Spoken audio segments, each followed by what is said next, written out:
Hi hello నమస్తే అందరికీ good morning Telangana. మీరు చూస్తున్నారు జీనియస్ గ్లోబల్. ప్రజల కోసం ప్రతి క్షణం జీనియస్ గ్లోబల్ ఎప్పుడు పనిచేస్తూనే ఉంటుంది. మిత్రులందరికీ ప్రజల సమస్యల కొరకు సంప్రదించాల్సిన నెంబర్స్ మన డిస్ప్లే మీద ఇస్తాను, ఒకసారి చూసి ప్రజా సమస్యల కొరకు ఎవరైతే సంప్రదించాల్సి ఉంటారో వాళ్ళకు ఈ నెంబర్స్ అయితే ఇవ్వడం జరుగుతుంది.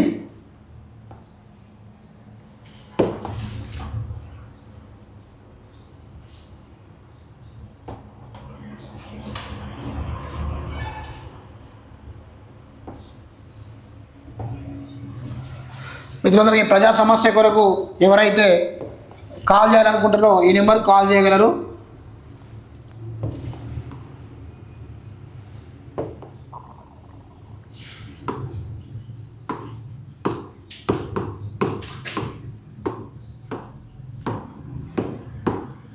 ప్రజా సమస్య కొరకు జీనియస్ ఎప్పుడు తప్పిస్తూనే ఉంటుంది. మిత్రులందరూ ఎవరైతే ప్రజా సమస్యల కొరకు ఈ జీనియస్ని అప్రోచ్ కావాలనుకున్నారో ఈ నెంబర్కి కాల్ చేసి ప్రతి ఒక్కటి జీనియస్ యజమాన్యానికి తెలుపడానికి అయితే ముందుకు రావాలని చెప్పి కోరుకుంటున్నాను.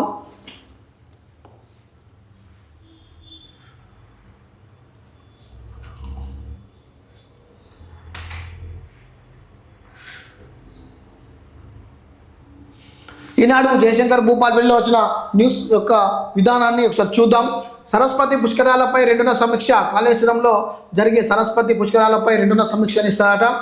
కాళేశ్వర క్షేత్రంలో వచ్చే ఏడాది 15 నుంచి 26 వరకు జరిగే సరస్వతి పుష్కరాలపై మరోమారు దేవాదాయ శాఖ ముఖ్య కార్యదర్శి శైలజ రామయ్యర్ ఆధ్వర్యంలో సమీక్ష నిర్వహించనున్నారు. కేవలం కాళేశ్వరంలోనే సరస్వతి నది ఉండగా ప్రభుత్వం పుష్కరాలను ప్రతిష్టాత్మకంగా తీసుకుంది. డిసెంబర్ 2న దేవాదాయ శాఖ ముఖ్య కార్యదర్శి సమక్షంలో హైదరాబాద్లో ఆమె కార్యాలయంలో సమీక్ష నిర్వహించున్నారు. పుష్కరాలు 15 నుంచి 20 తారీఖు వరకు పుష్కరాలు తయారవుతాయి అని చెప్పి దానిపైన ఎలాంటి వసతులు కావాలి, ప్రజలకు ఎలాంటి అవసరాల నిమిత్తం బాత్రూమ్స్ కానీ ఏమైనా ఉన్నా కానీ ప్రతి ఒక్కటి అవసరాల నిమిత్తం దీనిని ఏర్పాటు చేయడానికి మన దేవాదాయ శాఖ ముఖ్య కార్యదర్శి గారు శైలజ రామయ్య గారు దీని మీద సమీక్షించారట.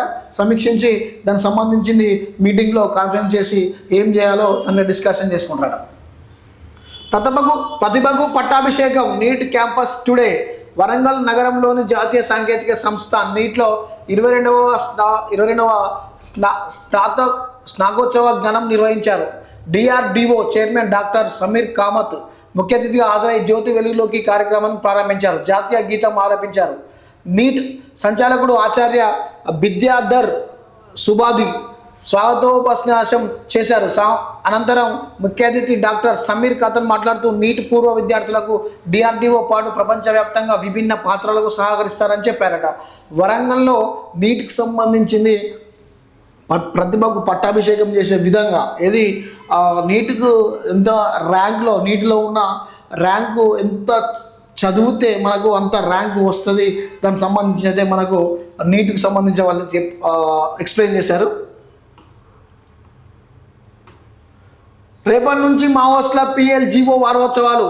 10 ఏళ్ల కిందట వరకు మావోయిస్టులు ఉమ్మడి వరంగల్ జిల్లా అడ్డగా ఉండేది. తదనంతరం జరిగిన పరిణామాల దెబ్బతిన్న ఆ పార్టీ ప్రస్తుతం చాప కింద నీరుల పార్టీ కార్యబలం కొనసాగిస్తుంది. డిసెంబర్ 2 నుంచి 8 వరకు ఆ పార్టీ ప్రజా విముక్తి గెరిల్లా సైన్యం వారోత్సవాలు విజయవంతం చేయాలని పిలుపునిచ్చింది.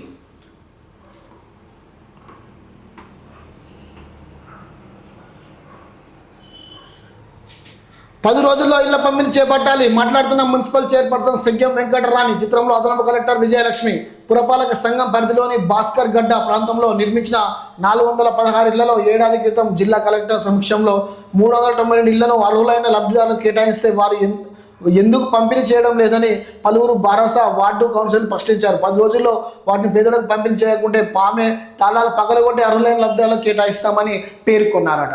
ఇవి దగ్గర భారత రాష్ట్ర సమితి బీఆర్ఎస్లో ఉన్నప్పటికీ డబల్ బెడ్రూమ్ ఇల్లు 416 వరకు కేటాయించారట భూపాలపల్లి.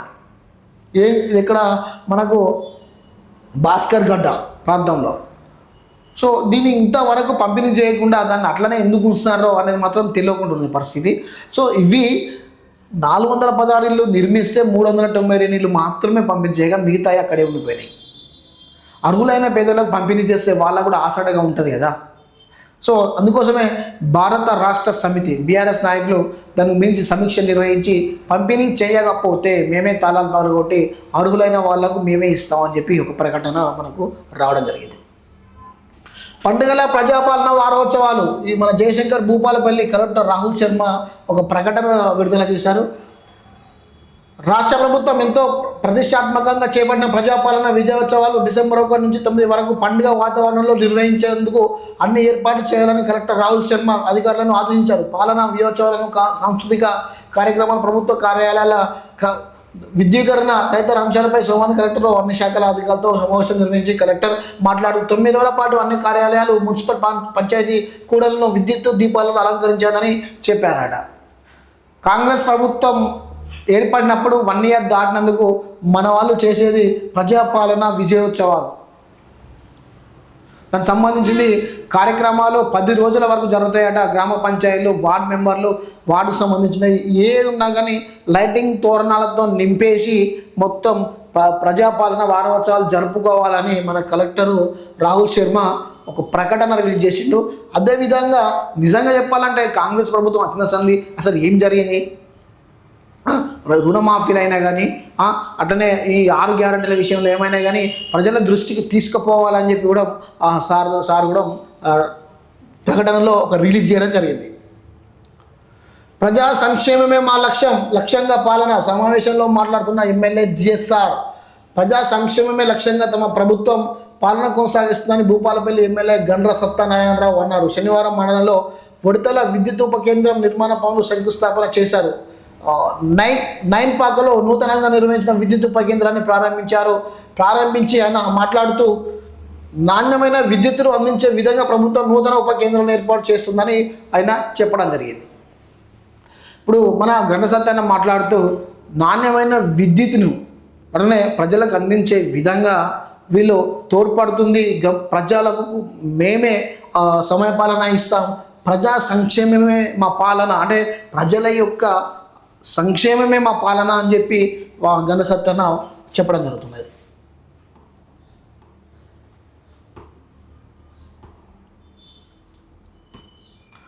నాలుగో విడత రుణమాఫీ 31.20 కోట్ల రుణమాఫీ. ఈ జయశంకర్ భూపాలపల్లిలో రాష్ట్ర ప్రభుత్వం ఎంతో ప్రతిష్టాత్మకంగా చేపట్టిన రుణమాఫీ కార్యక్రమం ద్వారా 4వ విడత జిల్లాలో 3,204 మంది అన్నదాతలకు 31.20 కోట్ల రుణమాఫీ కానున్నట్టు జిల్లా వ్యవసాయ శాఖ అధికారి విజయ్ భాస్కర్ శనివారం ఒక ప్రకటనలో తెలిపారు.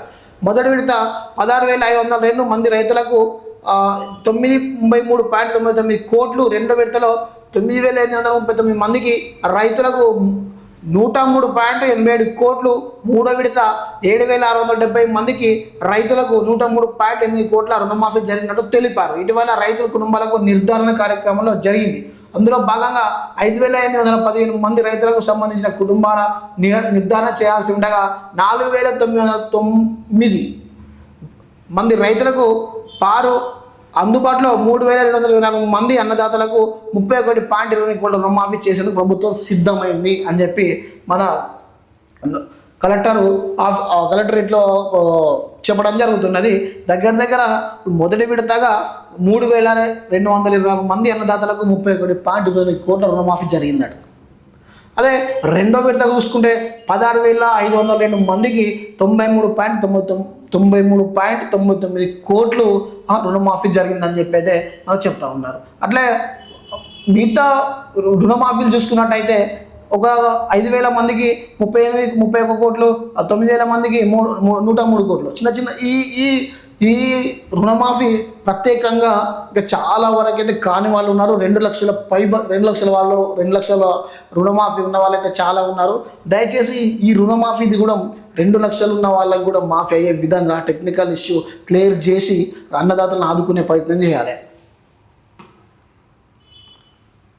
విజయోత్సవాలకు సమన్వయకర్తలు ప్రజాపాలన విజయోత్సవాలు విజయవంతం చేసేందుకు నియోజకవర్గాల్లో సమన్వయకర్తలు నియమిస్తూ టీపీసీసీ చీఫ్ మహేష్ గౌడ్ శనివారం ఉత్తర్వులు జారీ చేస్తాం. జనగామ నియోజకవర్గానికి సిహెచ్ శ్రీనివాస్ స్టేషన్ కనుపూర్కు భానుప్రకాష్ రెడ్డి, పాలకుర్తి సిహెచ్ సాయి దయాకర్ రావు, డోర్నగర్కు మద్ది శ్రీనివాస్ రెడ్డి, మహబూబాద్కు బండి సుధాకర్, నర్సంపేటకు కె మహేష్, పరకాలకు రాయల నాగేశ్వరరావు, వీళ్ళందరినీ విజయోత్సవాల కార్యకర్తలుగా నియమించి వీళ్ళను ప్రజలకు మన సంబంధించిన 5 గ్యారంటీలకు సంబంధించిన విజయోత్సవాలను సెలబ్రేట్ చేయాలని చెప్పి కొంతమంది నియమించినట.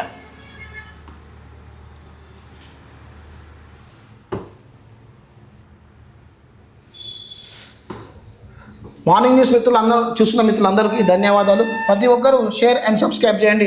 సబ్స్క్రైబ్ చేస్తే మీకు ఇంకా నేను ఈ ఛానల్ ముందంజలో ఉండి మీకు ఇంకా మంచి మంచి వీడియోస్, మంచి న్యూస్, ఇంకా చాలా వరకు మీకు ఏది ఉన్నా కానీ డెప్త్గా వెళ్ళి మీకు కంటెంట్ ఇవ్వడానికి రెడీ ఉంటాం.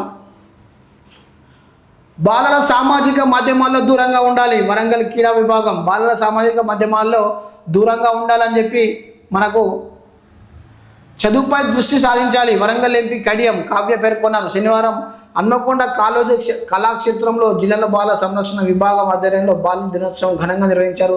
ముఖ్య అతిథిగా ఎంపీ కావ్య హాజరై మాట్లాడుతూ జిల్లాలో ప్రభుత్వ పాఠశాలలో ఉత్తమ ఫలితాలు సాధించే విధంగా విద్యార్థులు చదువుకోవాలి అని చెప్పి మనకు ఎంపీ కడియం కవిత చెప్పడం జరుగుతున్నది.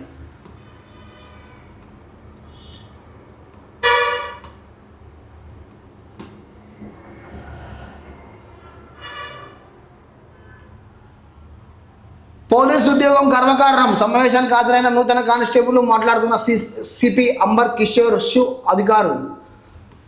చూడండి, సమాజంలో పోలీస్ దుస్తులు వేసుకుని ఉద్యోగం చేసినందుకు మనం అందరం గర్వపడాలని పోలీస్ విభాగంలో కమిషనర్ అంబర్ కిషోర్ షు అన్నారు. నిర్వహించేందుకు 9 నెలల శిక్షణ పూర్తి చేసుకొని పోలీసులు కమిషనరేట్లో విధులు నిర్వహించేందుకు వచ్చిన 578 మంది నూతన కానిస్టేబుల్తో శనివారం ఆయన కమిషనరేట్లో సమావేశమయ్యారు. ప్రజలు స్నేహబంధంతో ఉండి చట్టం పరిధిలో పనిచేస్తే మంచి పేరు గుర్తింపు ఉందన్నారు. మీ నిర్వహించే విధులపై పోలీసులు కీర్తి ప్రతిష్టలు ఆధారపడి ఉంటాయని చెప్పి మనకు చెప్పారు. నిజంగా కమిషనరేట్ వచ్చిన వారిలో 376 మంది సివిల్స్ కానిస్టేబుల్ పురుషులు ఉన్నారట. 244 మహిళలు, 123 మంది ఏఆర్ విభాగంలో 211 మంది పురుషులు, 168 మహిళలు ఉన్నారట ఏఆర్ విభాగంలో. అట్లే సెంట్రల్ జోన్ 185, వెస్ట్ జోన్కు 119, ఈస్ట్ జోన్కు 68 మంది కానిస్టేబుల్ రిక్రూట్మెంట్లో అయిపోయి ట్రైనింగ్ పూర్తి చేసుకొని డ్యూటీలో వెళ్ళడానికి రెడీ ఉన్నారట. నిజంగా ఈ పోలీసు వాళ్ళకు అందరికీ మేము కంగ్రాట్స్ చెప్తున్నాం. ప్రతి ఒక్కరూ మీ చట్టానికి అనుగుణంగా ఉండి ప్రజలకు తోడ్పడే విధంగా మీరు ఆ విధులు నిర్వహించాలని చెప్పి జీనిస్ యజమాన్యం నుంచి మేము కోరుకుంటున్నాం.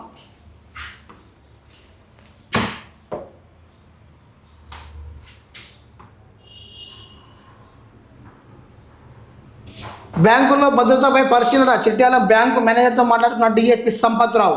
భూపాలపల్లి వ్యాప్తంగా ప్రైవేట్ బ్యాంకుల్లో భద్రత దృష్ట్యా ఈ మధ్యలో దొంగలు చాలా వరకు బీభత్సం సృష్టిస్తున్నారు. ప్రజలు చాలా వరకు అందరూ జాగ్రత్తగా ఉండాలి. తాళాలు వేసినా కానీ ఏదైనా కానీ చాలా జాగ్రత్తగా ఉండాలి.